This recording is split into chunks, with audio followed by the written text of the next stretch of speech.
우리나라 영화에서 저작권에 대해 눈을 뜨기 시작한 것은 불과 30년 전후일 것입니다. 그전에는 다른 창작자의 음악을 거리낌 없이 사용하기도 했죠. 크고 작은 문제들이 생겨나면서 차츰 저작권의 중요성을 인식하게 된 것입니다.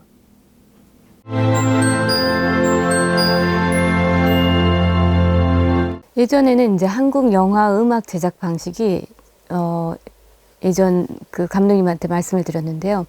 음악 감독하고 이제 회의를 이제 하러 들어가면 음악 감독님이 이렇게 LP판을 이렇게 쌓아놓고 계시더래요. 그래서 거기서 이제 하나씩 뽑아서 들려주는 거죠. 어떤 곡을 영화에다 넣을 것인가. 그만큼 선곡의 역할을 많이 했다는 거죠. 예전 영화들은, 한국 영화들은. 근데 이제 한국 영화들이 언제서부턴가는 이제 해외에 많이 그러니까 판매가 되고 또 해외에서도 이제 한국 영화를 즐기다 보니까 여기에 뭐 비틀즈 음악이 들어갔는데 돈을 한 푼도 안 냈네 말이 돼 막 이렇게 되는 거죠. 우리나라에서 저작권 문제, 음악 저작권 문제가 심각하다는 것을 알려준 첫 번째 사례가 비트였어요. 비트에서 비틀스의 Let It Be라고 하는 이제 곡을 썼는데 비트 이전까지는 팝송 다 갖다 썼어요. 근데 아무 일 없었어요. 그러니까 이제 비트를 할 때만 해도 뭐 팝송 갖다 쓰는 게 뭐 왜 문제가 되겠냐 뭐 이렇게 생각을 하고서 썼는데 이제 드디어 이제 국제적인 그 저작권법에 의해서 이제는 안 된다. 그래가지고 어마어마한 그 저작권료가 부과되고 뭐 상용금지 가처분까지 나온 거 뭐 그랬을 거예요. 그 전까지는 사실 음악 작곡가 별로 안 써도 됐거든. 그냥 팝송 갖다 쓰고 막 라이브러리 갖다 쓰고 막 이렇게 했는데 이제는 작곡을 해야 되는구나. 오리지널 스코어 컴포저라 그래서 이제 진짜 영화만을 위해서 직접 작곡을 하고 맞춤복식으로 음악을 만들어가는 그런 역할도 생긴 거고 이제 그런 분위기가 바뀐 거죠. 그러다 보니까 이제 저작권이 얼마나 중요한지 점점 알게 되는 거죠. 2000년대 접어들면서 뭐 일본이나 여러 해외에 한국 영화가 수출돼서 좋은 반응을 얻었을 때 거기서 차후에 저작권 영화음악가의 그 영화음악에 대한 저작권 수익이 억대 이상의 저작권 수익이 발생하는 영화들도 심심치 않게 등장하게 됐습니다. 들은 얘기인데 감독이 어떤 음악을 쓰고 싶어 해요. 근데 그거는 살 수가 없어. 저작권이 분명히 있잖아요. 살 수가 없으니까 그냥 영화 찍을 때 써버렸어요. 근데 계속 음악 감독이 계속 얘기했대. 이거는 절대 안 됩니다. 남의 곡 함부로 쓰면 안 돼요. 저작권 있어요. 해결 안 하면 안 돼요. 도둑질이에요. 이렇게까지 얘기했는데 무조건 썼대요. 나중에 제작사, 투자사에서 문제 생겨서 다시 재촬영하는 그런 문제도 있었다는 거죠. 그만큼 감독이 나는 하고 싶으면 해야 돼. 이렇게 밀어붙이는 경우도 있었다는 거죠. 그 인식이 부족한 거죠. 그게 네. 영화 총 제작비보다 더 비쌀 수 있는 가격이라는 걸 잘 모른다는 거죠. 그만큼 예를 들면 선진국에서는 음악 저작권 그리고 음악을 창작한 사람에 대한 어떤 그런 존중 이런 게 제대로 잘 되어 있다는 말이에요. 제왕적인 감독의 폐단이에요. 그런 게. 저작권 협회가 생기고 저작권에 대한 인식도 많이 개선되고 있지만 저작권이 영화음악가에게 온전히 돌아가지는 못했습니다.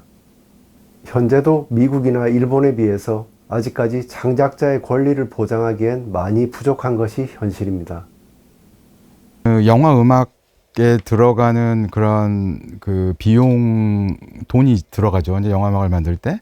그런데 그 돈의 성격은 기본적으로 그 저작권이라고 하는 개념에 기초에 있어야 되는데 이제 한국은 오랫동안 용역이라는 개념에 기초에 있었던 거예요. 그러니까 일본이나 뭐 미국이나 이제 유럽도 마찬가지고 거기는 기본적으로 음악가들한테 지불되는 돈의 성격은 저작권의 개념에 기초를 하고 있는데 이제 한국은 이게 그 오랫동안 용역 개념에 이제 있었던 거죠.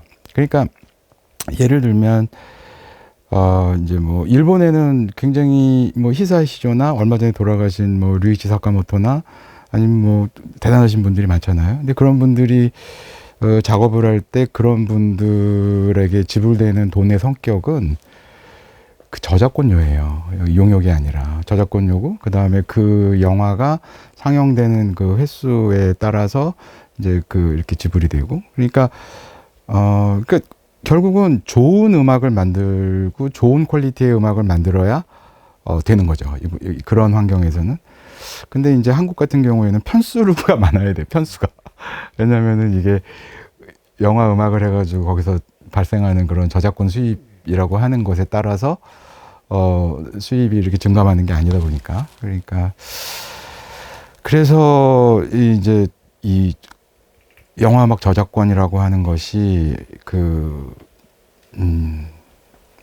법률적으로 뿐만 아니라 개념적으로 그런 것들이 잘 지켜져야지만 영화 음악이 이상적인 그런 창작 환경이 되는 거죠. 근데 지금은 이제 그런 것들이 고쳐져야 되는 거죠. 저는 이제 미국에서 공부를 하고 와서 저작권 개념을 갖고 있었어요. 당연히 창작자는 이제 저작권을 갖고 있어야 되고 그 권리를 주장해야 된다고 알고 있었지만 한국에 와서 보니까 계약서들이 다